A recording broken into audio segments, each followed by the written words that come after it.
What up, you guys? We are here for our weekly energy oracle forecast. We are taking a look at the week ahead to see what kind of energy and sort of spiritual weather we're going to have in store. We are pulling from the Oracle of Oddities, editions 1, 2, and 3. This deck is rare. It was a limited print, so I always use it every week so that we can all enjoy it. Victory! I am so relieved. I have been feeling that Spirit has been giving us a little tip of the hat for the past week. I think that coming out of the other side of the portal of eclipse season and jumping into this new timeline, into this new beginning, I think that we're really getting a little nod from Spirit that we've kind of successfully reached a next level in our spiritual development, in our healing, in our awakening, in our elevation of consciousness. And it's like Spirit is like, a job well done. You know, you've prepared yourself to meet this next level. And here we go, off to the races. You know, there's not usually a lot of time to sit in between. It's like we always bemoan the time that, is like the limbo and in between realms, and it feels like it's never going to end. And then all of a sudden, a new start is upon us, and it feels like we're off to the races. And it's like, oh, where did that chill time go? Where did that low-key downtime go?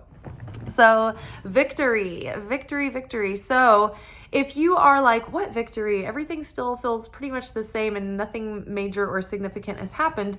You've probably also been feeling little stirrings of hope and excitement that come with almost like a little bit of a vulnerability hangover with them. And you're like, well, nothing's happening, so why am I getting excited? And then you kind of thwart your excitement. And then you just kind of level yourself out again because you're like, wait, nothing's happening. And so you're second guessing it. But I think that it's it's like a premonitory anticipation and excitement for things that we know are coming. Like our soul can feel good things and blessings and maybe even destined opportunities that are getting closer and closer, and they're circling us like planes circling the runway waiting for a gate to open up. So I'm really excited to see this card, Victory, but I can't say I'm surprised. All right, yay, good start to the week. The anchor of anchors is we're winning. Ooh, okay.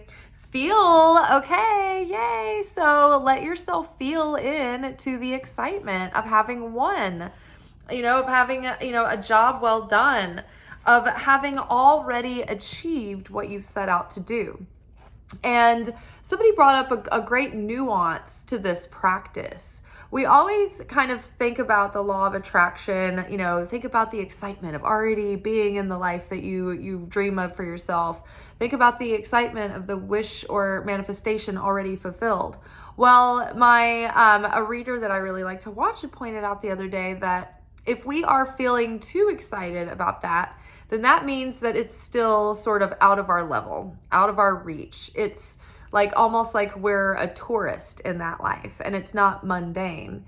When we feel as though that life is already ours, it's like we're comfortable, it's commonplace, it's normal for us. So when you are thinking about this next phase and this next cycle and the manifestations and goals that you would like to reach, imagine yourself within that life already having become comfortable with it.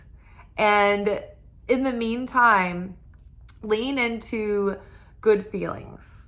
Because when we feel good and we are elated and our vibration is high, then that attracts all kinds of higher vibrational experiences, higher vibrational people, higher vibrational environments and opportunities, right? Even objects, right? Somebody might give you a bag of their clothes that they were going to give away, and all of a sudden you find all kinds of really great items in there, and it's all of a sudden these high vibrational things are trying to find their way to you, and it's coming out of nowhere, right? You're like, what is all this, right? So be of good heart and good cheer. I think that this is just getting better and better. But yeah, there might be a lot of different feelings. Like when I was getting into that speech in the beginning about how, you know, it's like there's a lot of excitement and a lot of hope, but it's also followed by sort of like vulnerability and like kind of second guessing it, because, you know, everything's not clear. It's not all laid out and fleshed out yet, set in stone. And really nothing is set in stone. And so, you know, we're kind of manufacturing the future in the present. You know, it's kind of like organically crystallizing within the moment according to the energy that we're bringing, you know. So feel your feelings. Don't be afraid if you are feeling like little spurts of anger or sadness or things that we might label low vibrational. It's just that there are things passing through you that are being purged, that are being let go of, but don't be afraid of them. It doesn't mean that you're going back in like backwards or backsliding or backtracking. It's just part of the moving forward. And it's so interesting because it's like that old version of ourself has kind of died away and it's being left in a past that no longer exists. And so there's parts of us that are mourning parts of us where we're kind of grieving the version of ourselves that we no longer are. And it's just a memory that we can cherish.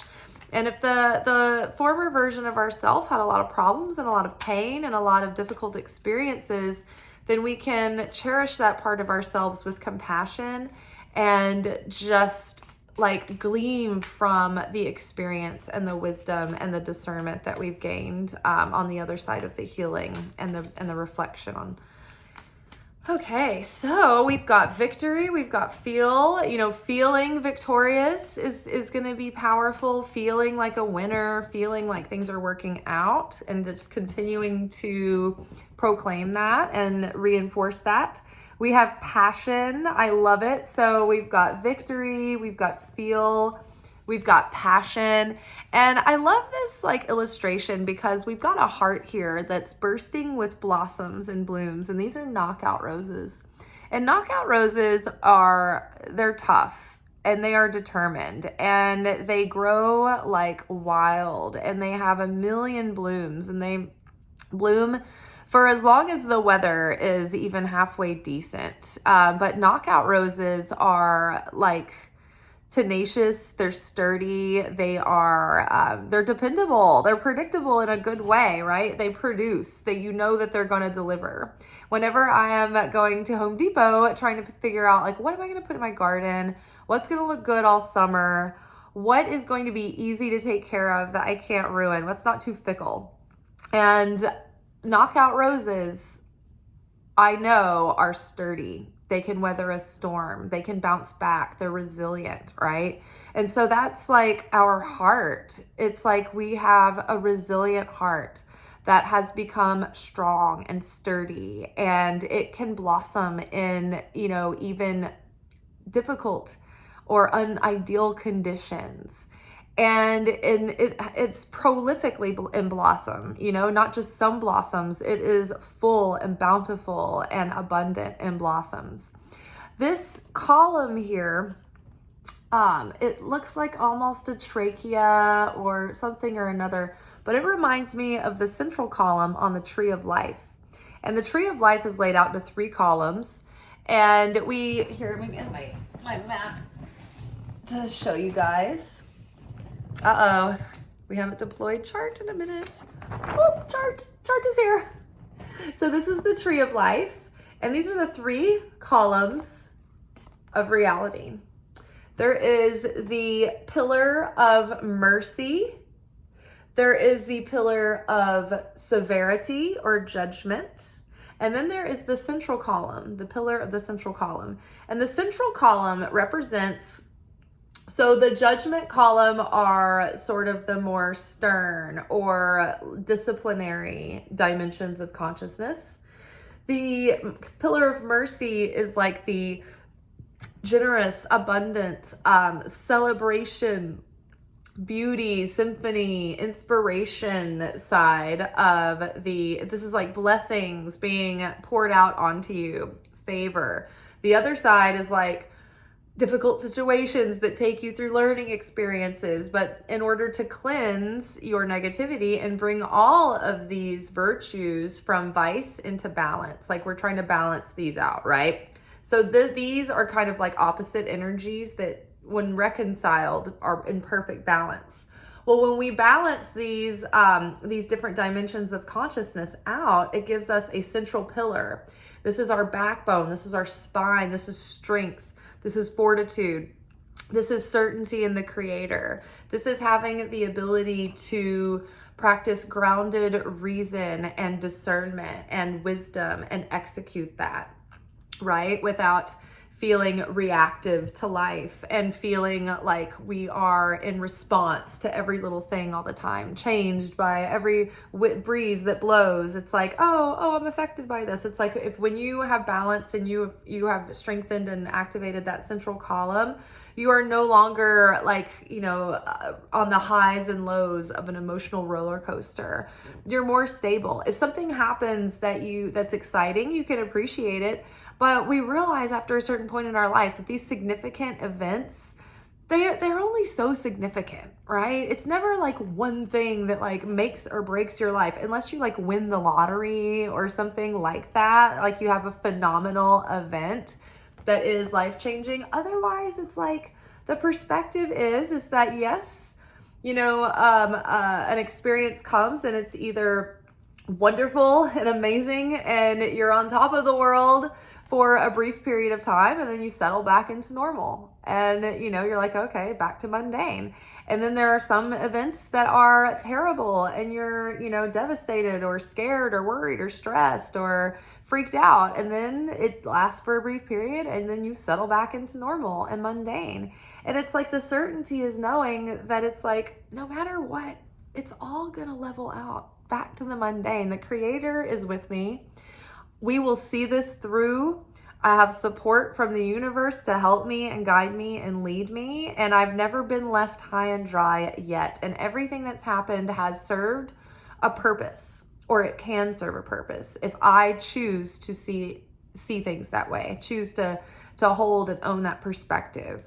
And so even, when things go off topsy-turvy, if I hold on to that calm inner peace and that certainty in the Creator, then that event can actually, be shifted and molded into something that actually ends up exalting you in the end, or helping you or propelling you. But the key, the magic sauce, is holding on to that certainty. And, you can fake it till you make it with certainty. You can have shaky faith and dwindling hope and choose certainty with your free will, and it still counts, right? So yeah, central column energy there. So I just feel like we have brought a lot of things into balance, and that is allowing us to elevate, right? When we are in this central column energy, this is the pillar of consciousness, right? And so as we raise in consciousness, we raise up this pillar column. The Buddha and many of the other masters and teachers were of the level of consciousness of Yasod. Jesus was of the Christed level here at Tiferet, right?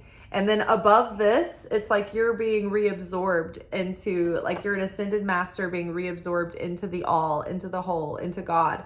And Elijah and Enoch were people who were, that just ascended. They were ascended masters.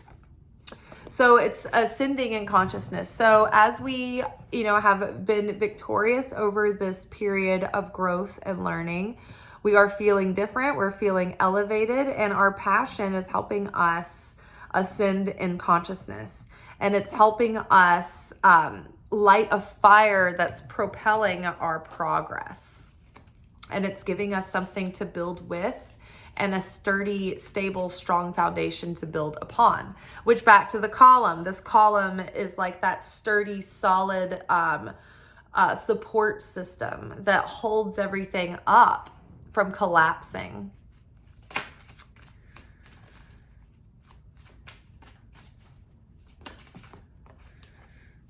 Ooh, anxiety.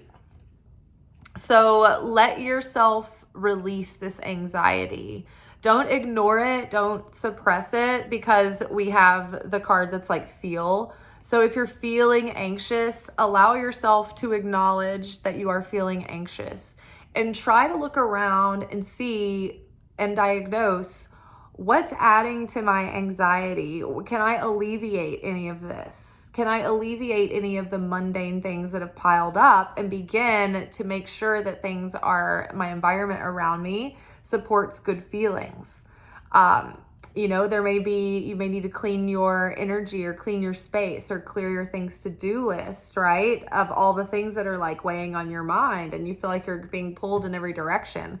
I just got through with my birthday weekend. Thank you guys for having patience with me while I was not doing videos.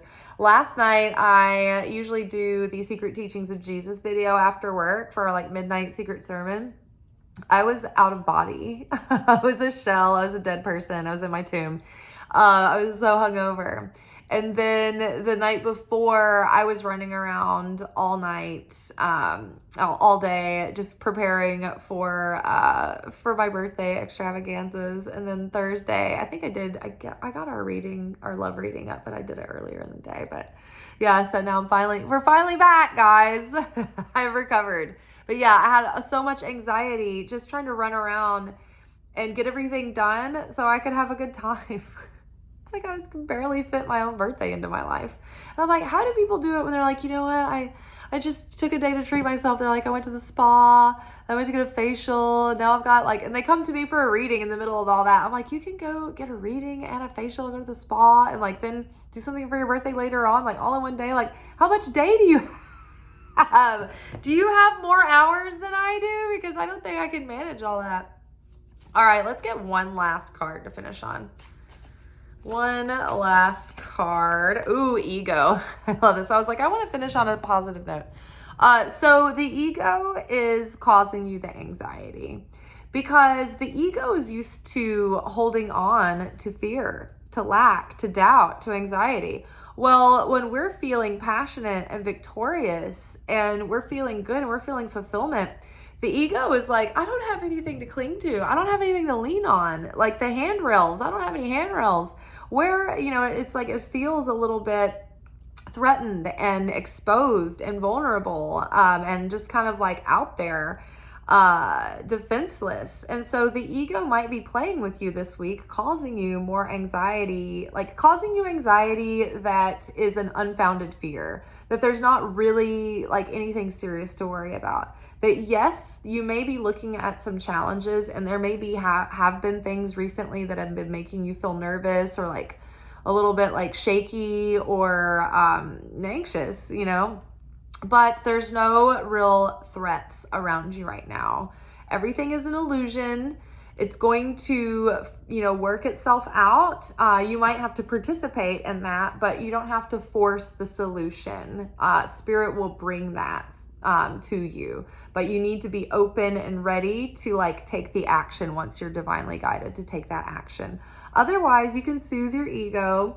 You could even talk out loud to your ego and you can say like, hey, look, ego, no one's trying to kill you.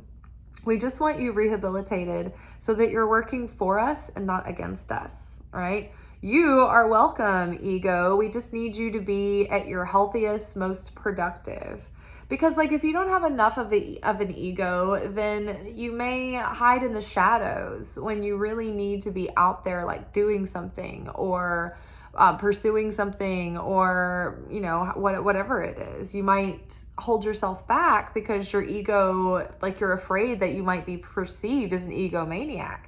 Well, maybe you need to be a little bit more egotistical because that might serve you in your purpose, right? Maybe you need to be like, say you're a person with a lot of charm and charisma, and say you have siblings and growing up, your parents were like always telling you to rein it in. Maybe you're casting a shadow on your other siblings, or they made you feel like if you got too much attention that you were like a monster, like an egomaniac, like you were, like a quote unquote attention whore. And so maybe you put that in your shadow, and then you're like, oh, I couldn't possibly draw attention to myself. That would make me a monster. What kind of horrible person would I be if I did something that attracted attention, right? But say, what if you have talents that you were given the gift of drawing attention to yourself because it was supposed to be used for something, to channel light for the creator in some way. This is something I struggle with. I literally, what I'm just saying, I lived it and I live it now. But I need to be even more egotistical and be comfortable getting attention and being unapologetic about it, because the creator needs me to get attention on behalf of the creator, right? But if you were told, hey, be smaller, be more polite, be nice, be more palatable, be more likable, for whatever reason, right? The people that told you that maybe meant well, right? But they didn't have the whole story when they were giving you that wonderful advice that they thought was so great. So now it's like we're having to relearn that and reprogram that so that we can feel, we can get this into a healthy balance and not be overly one way or the other. All right, you guys, we have victory. We've got feel. We've got passion. So yeah, victory, feel the passion. Feel the passion, not the anxiety. And you can let your ego know that everything's okay, that we're not going anywhere. We're all working together to achieve a common goal. So don't worry, ego. We're just rehabilitating you so you can work for us, not against us. That maybe will help with the anxiety. Because the ego is really just giving you anxiety so it feels familiar. And so because the ego needs anxiety, needs crisis, right? It's chemically addicted to it. And so a lot of times if you're used to being in an anxious environment, you're used to crisis, you're used to, maybe high stressful situations, or maybe you grew up with like constant chaos around you. Well, as human beings, like our chemical nervous systems and our body chemistry, we can start to depend on those hormones, those stress hormones. And when we don't have them, when we don't have those shots of that stress hormone, like our subconscious starts to look for ways that we can create chaos and stress for ourselves.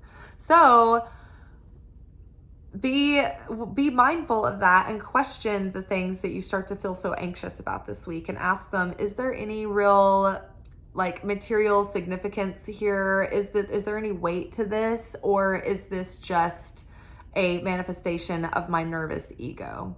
And if there is some validity to the things that you're anxious about, then pray and ask for some divine guidance on the best way to solve this, or solve the issue, or take a step in the direction of positive result and change.